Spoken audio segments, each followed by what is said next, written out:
What's up? What's the word? Yo, it's your boy CODY MACK here with another episode here on What's the Word. I'm back and I'm full effect here in DTI Live Studios, and I have none other than Kendra Jae in the studio with me. Yes, I'm in here. Yeah, I'm trying to work on them transitions, man. I'm getting back to this. I know we back. So Kendra Jae, for my audience, well, first of all, thank you for coming to Chicago. Of course, Like, thank you for having me. Are you enjoying Chicago so far? I love it. Yeah, I heard I came at a bad time. I heard I'm supposed to come when it's like Cheyenne season. Someone told me Cheyenne was a thing, and ever since then, I'm trying to come back already. I ain't never heard of Cheyenne. Who told you about Cheyenne? Oh, I'm not going to name drop. I'm not going to do that to them. Nah. Just some folks I was with last night told me that, in the summer, it's like Miami out here, that y'all call it like Cheyenne. I've never heard of that term, but I'm about to adapt that term. I just taught you something new about your you got it. Okay. We just so used to like summertime shop being a thing, but I like that Cheyenne because hands down Chicago's probably in the summertime. I think Chicago's probably the best city. Well, I'll be back to experience it. Okay. So since you've been here, what some of the things have you experienced? To be honest, I'm a work bunny, so I just been working mostly. Last night we stepped out. I can't tell you the name of the place that we went, but we went out. We had a good time, heard some music, sipped on something. It was a cool vibe. Everybody out here is really cool. Like, just good energy, energy. Who was the chaperone for the last night's party? Last night I was with Tone. Oh, shout out to Big Bro Tone Capone. Yeah, shout out to Tone Capone. So y'all living the Hennessy life. We sure were. Yep. Tone, you listening, man? I'm giving you promo, man. I need a bottle up here, man. No, that's my big bro. That's like a mentor to me. That's my big bro. Yeah, good people. Yeah. All right. So for the people that might not be familiar with you, like, describe Kendra Jae in 3 words. Ooh. Sweet but street. Are we counting butt as a word? Are we counting butt as a word? We are. That's my slogan. Kendra Jae, sweet but street. Okay. That's what I'm well rounded. I'm versatile. I wear many hats. 3 words is you limited me. You limited me. I'm limiting you? You're limiting me. Yeah, you're boxing me in. You're giving me 3 words. All right, so I ain't gonna box you in. So then explain to us who you are. Okay, like, I'm from Sacramento, California. There we go. I'm from Sacramento, California, born and raised. I moved to LA right after high school to chase the dream, as many would say. It was a rough journey. I moved out there. I thought I was gonna get out there and get popping real quick. But I have a dance background. So for those, like you said, your audience that don't know me, that maybe are now discovering me from this interview or have heard Seesaw, I come from a dance background. So a lot of y'all maybe have seen me on stage behind some of your favorite artists, and now you're just discovering me as my own artist. I toured with Beyonce. I toured with Drake. I touched the stages of some really amazing artists before transitioning to music. So that's like my background. That's led me here. I choreographed for Chloe and Halle, duet music video. I worked with Saweetie. Like, I have a pretty extensive resume on the other side of things. So now I'm just transitioning to, shine this light of mine as big as I can. Okay, so we got a lot of stuff to unpack. See how you try to say describe me in 3 words? I was like, I don't know if I could do that. But now you challenged me, so now I got to come up with those 3 words so that next time somebody asks me that, I got it. No, the only reason why I hit you with that one right off the back because a lot of these interviews with new artists they try not to talk. I like to talk, so that's not a problem here. Okay. All right, so we're gonna get you talking. So I done my research on you, so I know you're a dancer. Yeah. I know that you were the youngest. Your first tour was with Beyonce, right? Yeah. First the time ever. Tour. Yeah. And you were the youngest person on that tour. Yeah. So how did that come about? So, like I said, I moved out there. The first 3 years were really crazy because I thought I was going to get out there and book a job right away, and I didn't. So, it was like the work grind, work to pay the bills, but don't have enough to invest in your craft kind of phase I was in, where I was working at restaurants, I was teaching dance, but I knew that I could, be on stage with people. I just was going to take the right person to give me the opportunity. A few months before I auditioned for the tour, I was dropped by my dance agent. So technically, when I showed up to the audition, I wasn't invited. It's not recommended that you do that. It's never recommended that you do that. But I believed in myself. I was like, you know what? I'm going to show up. I'm going to show out like this. I just felt it. Like, I was like, this is for me. So I crashed the audition. I'll never forget, Anthony Burrell was the one who, gave me my call back. That's what we call it in dance. It's like, thank you, please stay. And he was like, please stay.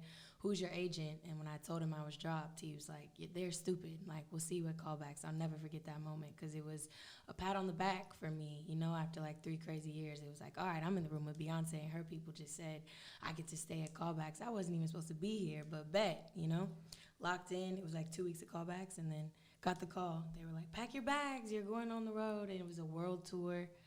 I was the youngest of 19 girls. It was my first big professional job. So at that point, I was like, all right, this is about to be pretty big. Like, I knew I was coming out here to chase my dreams, but for this to be where I'm starting, like, I got to think bigger than dance, like, early. So I always anticipated being here in these shoes, but I didn't know at what point I was going to, you know, it was going to all fall into place. Seemed like that was just a divine plan from God to get you on that. Yeah, I think so, too. I feel that. That's what I feel like. I'm just like here to follow the path that's been laid out in front of me. Okay, so we're not gonna let you skip over it because I gotta get some juice. Because they say Beyonce is like one of the hardest working individuals in entertainment. No doubt. So you being new, this is your like first major tour, and you're young. Like, what were some of the challenges of being like working with her? Yeah, I think really it was just being present. Like, there was so many layers to that experience. 1, it was my first job.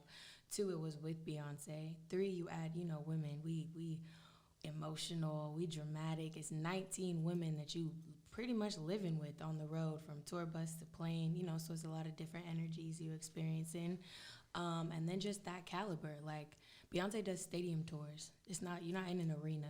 Mm-hmm. So it was a lot at me at one time. It really like bred this like beast to just be able to like get thrown into something and have to figure it out and like perform in the utmost way was definitely like something I took from that. But like you said, it's whether you work with her or you don't, you know, her work ethic is crazy. We see what she does. We see what she, you know, has put into what she has built for herself. So the work ethic part is definitely like undoubtedly something I took. She's the first one there. She's the last one to leave.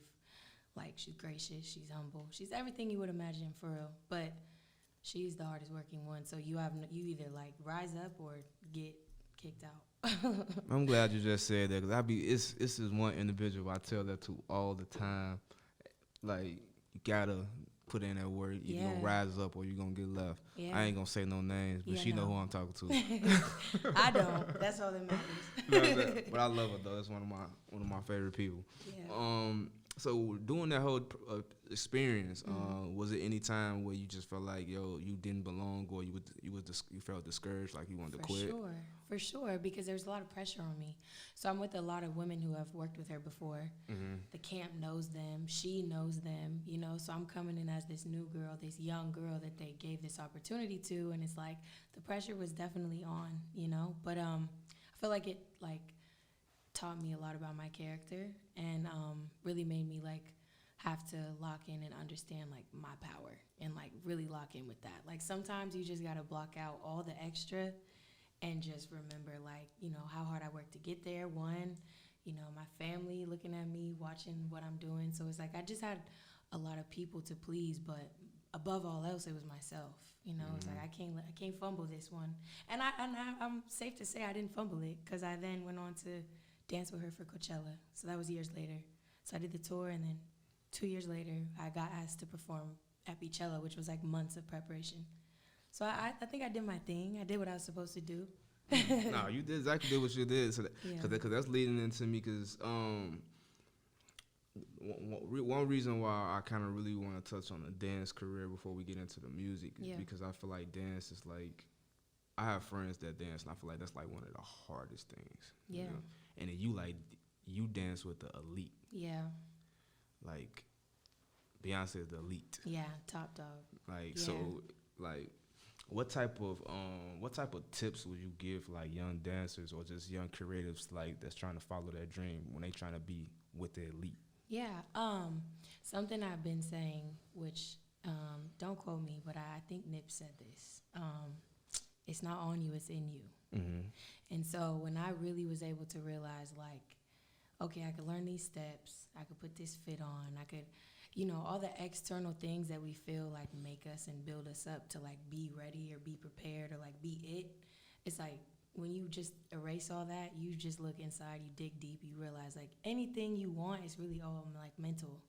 So for anyone young, hungry, whether it be dance, whatever, it's like really just locking in with yourself and understanding like when you master your mind and you understand your power as an individual, you could really like do anything. Like that's the only way that I know that I'm here now, because I work daily at like reading, meditating, just like daily affirmations. We live in a world where it's like a lot of distractions. It's a lot of people telling you you can't do it. And a lot of these things I'm talking about sound cliche. They sound corny. We hear them all the time. But it's like when you really practice them and discipline yourself enough to like get right with yourself and put this like mental armor on, you could really like conquer the world for real. Now Yeah. these answers ain't rehearsals because you throwing these out too cold for me. Like they really on that real smooth. I can't fake it. And one thing I pride myself on is just being myself. Okay. Yeah. So this is who I am. I have a dad who's a motivational speaker. Oh, well, So I came up like being bred for it, but I could easily be like not applying what he taught me, you know, which I didn't for a long time. Like it took me now being an adult to be like, nah, this stuff he was telling me when I was young that I thought was just because I'm his daughter has really bred me to be where I am now. Okay. Yeah. Don't try me like that. No, like I came in here with rehearsed answers. No, I'm just talking. See, if we gonna see, I like to get authentic interviews. I like to have like authentic energy. So if we gonna have a conversation, we gonna have a conversation, and within conversation, we gonna talk a little shit. For sure. You know what I mean? Shit. You know what I'm saying? We gonna crack jokes. Talk mine back. Right. And that's how when you say in the beginning, we said like the audience that don't know you. Yeah. Like we can always do fan questions, but the best way to get to know you by you saying real shit. Yeah, for sure. I'm always say real shit. That's what I'm saying. That's why I'm loving these answers because what I'm getting is real shit. And a lot of these things people actually gonna use. Like I love the sound bites that I'm getting. Thank you. But I'm catching a pattern right here. Like when I'm gonna move on for the next thing, and once I ask these questions, I'm gonna all close it out, and it's all making sense to me just by everything you're saying. Okay. So, next question, right? So, I think. For me, I think the first time I seen you is with Saweetie and like on a live, right? Yeah. The slumber party live. Yeah. So, come to find out, y'all were roommates, right? Yeah. So, and then now your homegirl is a roommate. Y'all roommates. How did like that relationship come about? Like y'all knew each other since like kids, was like college roommates, was like we in the industry working together. Like how did it work? Yeah, so we actually met in high school. We didn't go to the same high school, but I was dating someone at the time that went to her high school, and I showed up to like go to a basketball game or something, and I showed up by myself. I didn't bring no friends, and there was like some girls that was kind of like trying to mess with me. You know, I wasn't from that school, and my boyfriend was like at the time, like, yo, sit with her. Like, you know, Beyonce is her name. And she just, like, looked out. And he was like, she run the school. Like, she got you. Like, don't trip. And she was just, juice? It was just, like, pretty girl showing pretty love. Like, you know, we just was like, okay, girl, I got you. I don't know you, but I got you. And she was just always, like, we just always connected. Like, we did. But we didn't, like, build a friendship then. It was just, like, cool. We knew each other, like, IG, MySpace, whatever it was at the time. And then we both moved to SoCal. She was going to USC. She was at San Diego first, excuse me. And then we just, like, over the summer, it was just, like, some, like, yo, you want to go to this club? We would link up in L.A. and go out. And we just got real cool. We spent, like, 2014, 2015 summers together. We still talk about those summers to this day. They were just crazy memories. And then 2017, we moved in together. We was just, like, she had just graduated. I was ready to move, and, you know, we just both was responsible. Like, you can't just live with anybody, especially as a female. So we moved in 2017 when her career started popping off. She was doing those car freestyles. Her career started popping off, and then I left to tour with Drake. So when I came back from tour with Drake, I was like, all right, I've danced with all these artists. Like, we came really, really close. I got to touch stage with you. I got to perform with you. I got to at least share that experience with you, like my homegirl. So we did that. And then just, like, been tight ever since. Like, been through some crazy, you know, ups and downs of life together.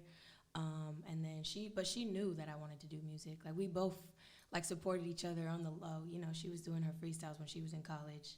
And I was actually recording when I first moved to LA. So despite that I didn't pursue music initially, like, everyone who knew me knew, like, all right, like, when it's all said and done, like, if the shoe fits, you gonna do it.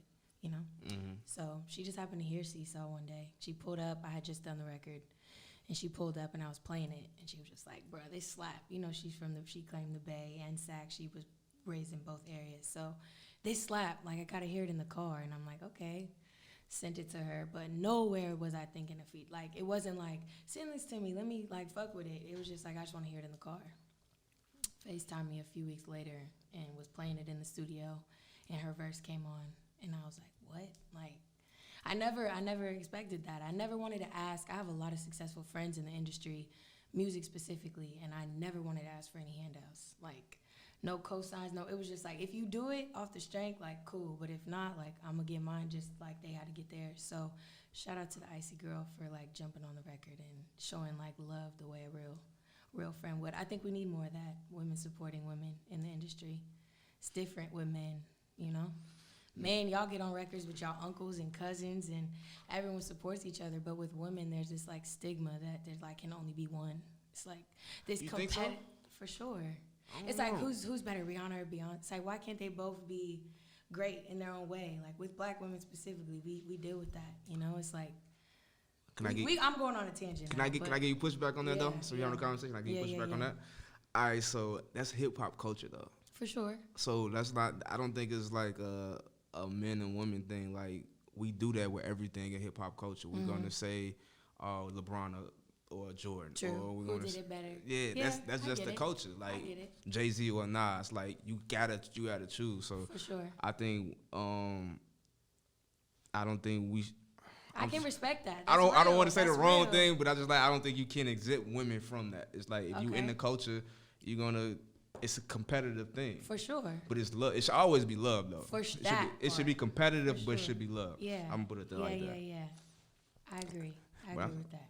But I what I wanted you to do is tell those stories and, like, connect it for the audience, because what I'm feeling about your journey is that God has put you all in the right places to learn from. I want to say, like, goated and vet people, like how you say your father was a motivational speaker. Yeah. It's kind of prepared you to be in these interviews, you know? For sure. To be able to say what you need to say to get those right sound bites to get that energy. For sure. You danced for fucking Beyonce. Yeah. It's like artist development without artist development. Yeah. It's like, you know what I'm saying, Saweetie, one of the top female acts in the game. And it's like, you're around all these things. And it's like, now it's your time. I feel like that transition is going to be amazing. Yeah. Thank you. I see it. I see it. Like, even how you say, like, you came here, you're a workaholic. Like, you came in, you putting in the work to do this. Yeah. You know what I mean? Like, what is some advice? Because would you give to younger artists that feel like shit should be easy and be handed to them? Yeah, it's so crazy because, well, thank you for, you know, the compliments. But, and, like, I feel like everyone I talk to or I come in contact with now on this journey is like, her work ethic. Like, that's a compliment that people give me, and it kind of throws me off because I'm like, this is what I want. You know what I'm saying? Like, when you want something, you don't just, I've never been handed anything. So it's like the grind is, like, kind of all I know. My dad used to say, like, he'd break it up into 3 parts. He'd be like, the dream, the struggle, the victory. So, like, at every new level that I'm, like, chasing, it's like, all right, this is the dream. I map it out.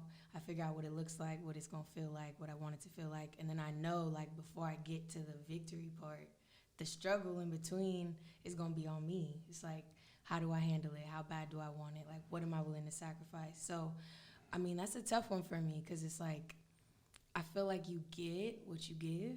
So to anyone that's out here expecting to just be handed anything, that's just not real life. Now, don't get me wrong. There are people that come across luck or whatever you call it, that just right place, right time, like you said. But for the most part, everyone I know that has been successful has a story and had that struggle phase. So it's like you almost have to anticipate it, and you almost have to, like, be present and, like, find gratitude in it, because it really, like, without that part, you can't even appreciate the win. You know, like, I look at my journey now and it's like, all right, if my agents wouldn't have dropped me before I booked that Beyonce tour, I don't even know that I would have hustled the way that I was hustling. Like, sometimes it takes the struggle to really, like, get you to the other side where you can get that crazy success. Like, without it, sometimes that don't come. You know what I'm saying? You just remain stagnant. So sometimes And even now, like, I know I'm gonna experience those what feel like failures again. But in those moments, I'm gonna be able to look back on what felt like failure moments I had prior to this and be like, all right, well, all I did was buckle down, go hard, figure out what I needed to do different, make some changes, and then on the other side of that was crazy success. So it's like just kind of like being mindful of like we only get one of these. So like everything that happens is for a reason, you know? Like not taking the L's, but like really applying the lessons to life so that you like learning on the way to wherever you're headed. For me, I'm trying to get to the top. Man, that was for my soul right there. I needed that one. I feel like you just gave me some energy for the day. Real, it's real though. Like I know it's crazy because like it be feeling like, okay, yeah, it sounds good, but it's like even I've been going back and watching some of my interviews just to make sure that like I feel it, you know, because I really believe like what I'm talking about, and my life is literally like a testimony of what I'm talking about. Like I'm not just running my mouth. This has really been like how my path has unfolded. Feel me? Nah, I feel you. I can get some dap on there. You killing it, man. Hey, yeah, Def Jam, y'all got y'all one. I like this. Thank you.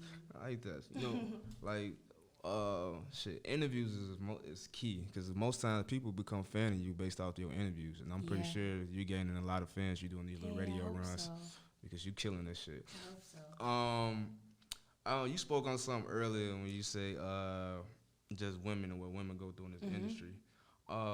Let me ask you this question.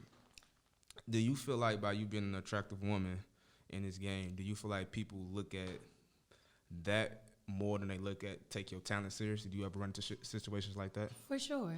I mean, I think we do live in a society where it's like, oh, she just on because she pretty, or she just, you know, it's like it's human nature to think that. But the reason I don't feel like I let that like affect me is because when they hear my story, it makes sense. It's like, oh, like she may be this or she may be that, but like, dang, she really like put in work to get to where she is, you know? So I try not to let those like outside. Everybody, whether you're doing good or bad, it's like someone's gonna have something to say. So I'm trying to train myself early because I know it gets harder as you get bigger. Like with just balancing, like, do I like stoop down to that level and like say something, or do I just like be the bigger person? I'm trying to practice that now because it already is happening. You know, it's like so-and-so put you on or this. Like that was one of the reasons why it took me a second to lock in, if I'm being all the way real, was like I was afraid of that for a while. Like, well, I did this and that with this person, so they're going to think that I'm just doing it because of whatever. And I had to, like I said, like drown that out and really be like, okay, so if I don't go for this 10 years from now, am I going to look back and be like, damn, what would have happened if I just didn't give a fuck about what anyone had to say and did what I wanted to do and see what I've seen what happened? Because like this can't, I feel like the way things have happened for me, you can't force it. So it's like certain destiny is just like what it is. I remember when Drake dropped that Certain Destiny video. You remember that thing he dropped when he got Artist of the Decade? And I resonated with that so much. Like, he'll never be this. He's just a corny this or a corny. If you go back and listen to those sound bites, like that hits because stuff like that that can't be forced. You know, he rightfully earned that. Like that was in his path to be where he is. So yeah, I try not to worry about it too much, but to bring it home, definitely. I mean, it's like the pretty card always gets played first. Okay. Now on the flip side of that pretty card, we live in a time where a lot of men in position of power try to take advantage of women. Have you ever been in a situation where, well, like I said, once again, yo, I see you trying to rap, shorty. I see you trying to make music, shorty. I see you doing dance, but I really just want you for how you look. For sure. Like, have you ever been in those situations? And if so, what advice can you give to like other artists and just other women that's coming up in this industry to how to avoid those situations? Yeah, I mean, I wish I could say it can be avoided. Unfortunately, like, you can't really avoid that. But I have definitely experienced that early on, you know, where it's like, yo, I believe in you, I this, like, let's grab dinner, let's chop it up about the EP, and then it turns into like, oh, like, bro, like, you know, like, don't, you too close, or like, you know, and you feel it, but like, I mean, I'm super fortunate because, like I said, I have a dad who's like put me on game since too early. Like, I used to be like, Dad, I'm not trying to hear that, but he'd be like, I gotta let you know if homeboy come at you like this is what he, you know. So I'm fortunate to have had that, but to those that may not, I would say, I think as a female artist, it's like, just don't do anything by yourself. I think that's important. Like, even when I didn't have a manager, it's like, if I'm gonna go to the studio, I'm gonna bring my homegirl with me. Try to have someone with you at all times, because that just makes it, you have an easy out, you know? And I'm not even saying like I've experienced anything crazy like that, nothing, but just when you can feel that it's not on the up and up, and if I was with it, you would be with it, like that type of energy. Sometimes just having people around can help that. But also just like, I feel like people can feel it. Like, there's certain men that I'm sure when I'm in the room would love to make a pass, but like the way I carry myself, it's like, bro, I'm here to work. So like, either we working and we could be friends, but I'm not like really here for the extra. Like, I feel like even when people try it, like it don't get far, because like I'm just very like about my business, and like my energy, my aura, I, at least from what I've been told, like projects that. So even sometimes if you gotta just put on to make it seem like, you know, like don't play with me, and sometimes it just come with how you come in the room, because they can feel when it's like, I just need a record, or I just need a beat, like, because there are, you know, some women, to each his own, but that's just never how I've like gone about my business. Respect that. I respect that answer. Ladies, if you listening, man, please like take that advice, man. Make sure y'all go in these studios with somebody, and be about business. Cause this, as a man, I can know a lot of men in this industry try to blur the lines and try to use that as a finesse tool. Yeah, but they respect you when you don't. You know what I'm saying? It's Exactly. like, it's almost expected to be like, okay, whatever it takes, that's expected. So when you're not like that, it's like, okay, like, shorty's about her business, I respect it. And if they don't, then you wasn't supposed to be working with them anyways. Facts.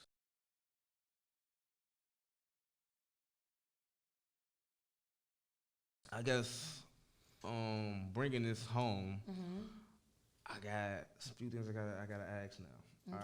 All right. So you got this line in a Seesaw record with Saweetie, when you tell the girls like, hit the gym, get your waist right. You know what I'm saying?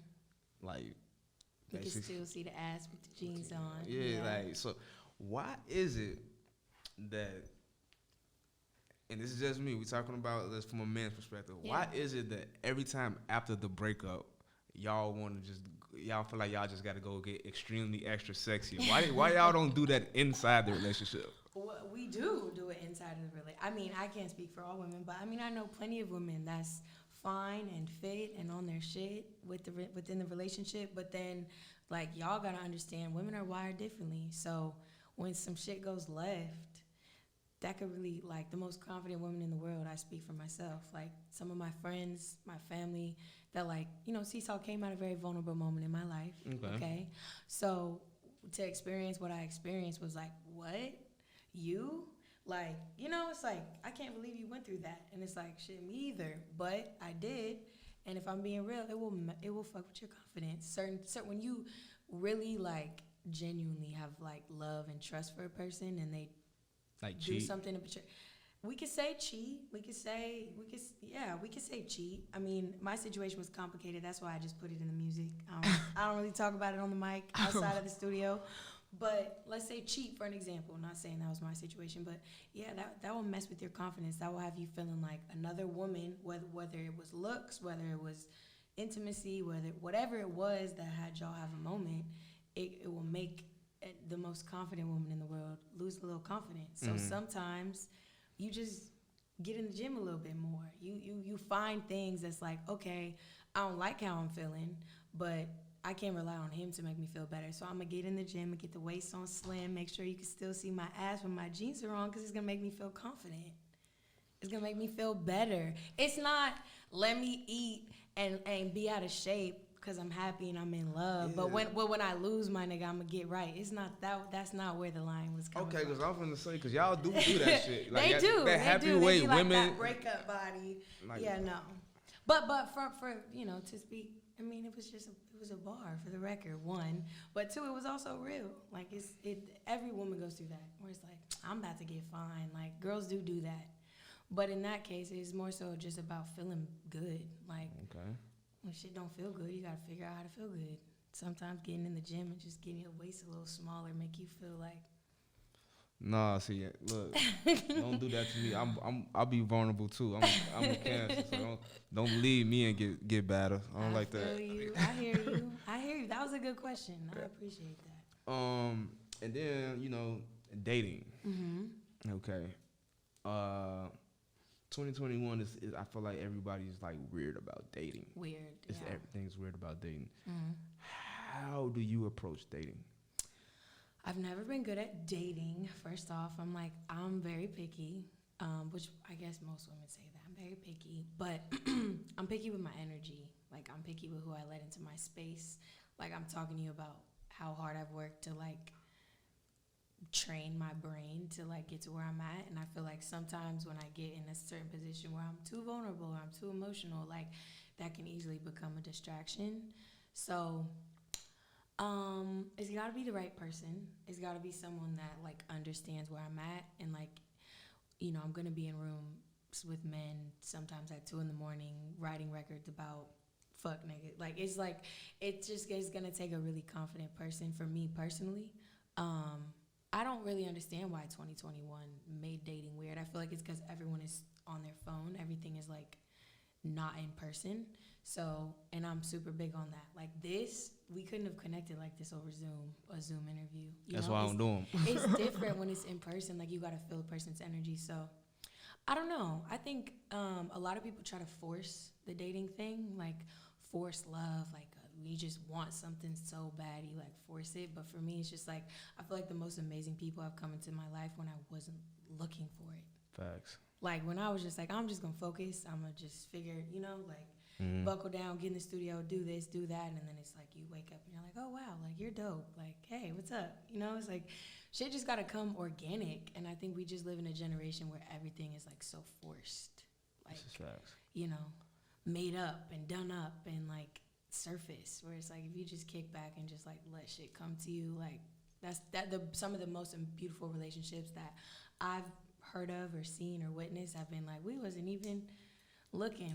She was here and I was there, and it's like, that's how I want my shit to be, at least. You know what? I'm taking this one sound bite that you just made, and for every girl I ever date moving forward, I'm like, look, you gonna play it? Like, look, you see this? Like, why are you forcing it? We chill, kick back, kicking the energy. You gonna try to use it? No, listen. This is my analogy, right? Okay. If the energy is there, if I'm kicking it, we dating, whatever we doing, right? If everything is going good and the energy is there, why would I need something else? Right. So you focusing on what's the plans gonna be next month? Nah, like, let's do us. But I have to call you on that, rightfully so, because I feel like there's a thin line that men walk with that, where it's like, we kicking it, we cool, you know what it is, I'm not looking for nothing else, but it's like, what is it about being like, yo, like, it's just me and you, let's do this? That's scared, like, that makes men, like, that's a commitment thing to me. Because if it is, we kicking it and the energy's good and I don't want nobody else, then why can't we lock it down? Okay, you're correct, right? But when you got, like, the first few months of us knowing each other, that should just be us kicking it, get to knowing each other, vibing, feeling each other out. Okay. If I'm with you if we doing that for 10 months to over a year, then we can start, yo, I want to be exclusive with you. Okay. Let's have that conversation. Let's clear the grass conversation. So time is important to you. Time is important because I feel like you need seasons to get to know somebody. I agree with that. You know what I mean? I agree. It's like I straddle the lines. It's like I agree with it, but also I feel like sometimes if you know, you just know. Like, you know what I'm saying? Like, there are situations where it's like, yo, we met and we this, and after 3 months we da-da-da-da-da. It's like, it just depends on, I think that has to do with, like, how much of the wall you let down. Like, when you let a person in, for real, and you not, it takes time. We feel like it takes time because it's like month 1, okay, I took this mask off. Month 2, I took this mask off. When I was 6 months in, now you see me turn up. You see me custom. Like, it's layers to it because we all walk around, like, guarded. But if we all was just like, this is what it is up front, this is who I am, like, you gonna get a little of this, you gonna get a little of that. I think the time thing would be different. I think it would be more off just feeling. That's facts. I'm gonna actually delete that part out though. That part don't help you out. It don't help you out at all. But no, that's facts though. You're right. Now I gotta go back and heal and start letting some of these walls. Yeah, we all have trauma. Let these walls down. That's why down. we walk around like let these walls down. Maybe I have a girlfriend, but I let people in. Okay, next time I come back, you're going to be like, look, you left and I locked it down. Oh, man. They done got CODY MACK tied up.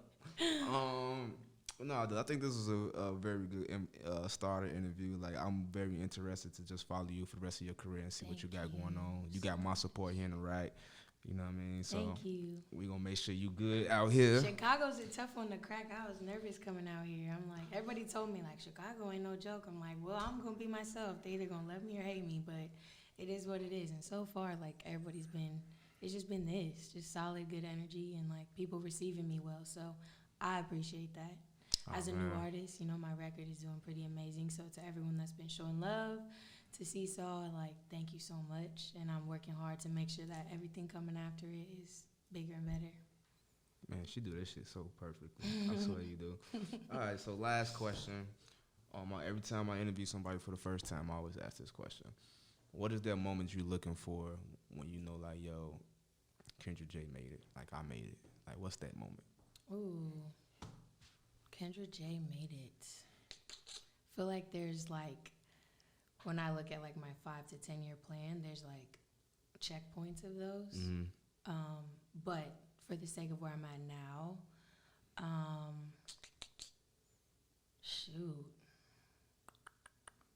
probably, like, a sold out, you know, being on my first tour, a sold out show, for real, because I pride myself on coming from an entertainment background. So I know I'm going to get up there and put on a show. And just that moment of, like, stepping onto the stage, in which I've experienced countless times for other artists, but stepping on the stage and, like, seeing my name as the headline is going to be one of them big checkpoints. Like, yeah, like, I did this shit. And then so many more to come. So many other checkpoints beyond that. But, yeah, that first, like, sold-out show as Kendra Jae, the artist, and people have come to see me perform for Drake and Beyonce and Dua Lipa, and, like, but touching that stage by myself is gonna be huge for me personally. I like that, man. Yeah. I like that. Well, I appreciate you, Kendra Jae. Of course. Sliding through here on us. Excuse me. But yeah, it's your boy CODY MACK. This is What's the Word. We in DTLI Studios with Kendra Jae, and we out. Yes, sir. Hey, what's up? What's the word? Over 8 million children have already received the COVID-19 vaccine,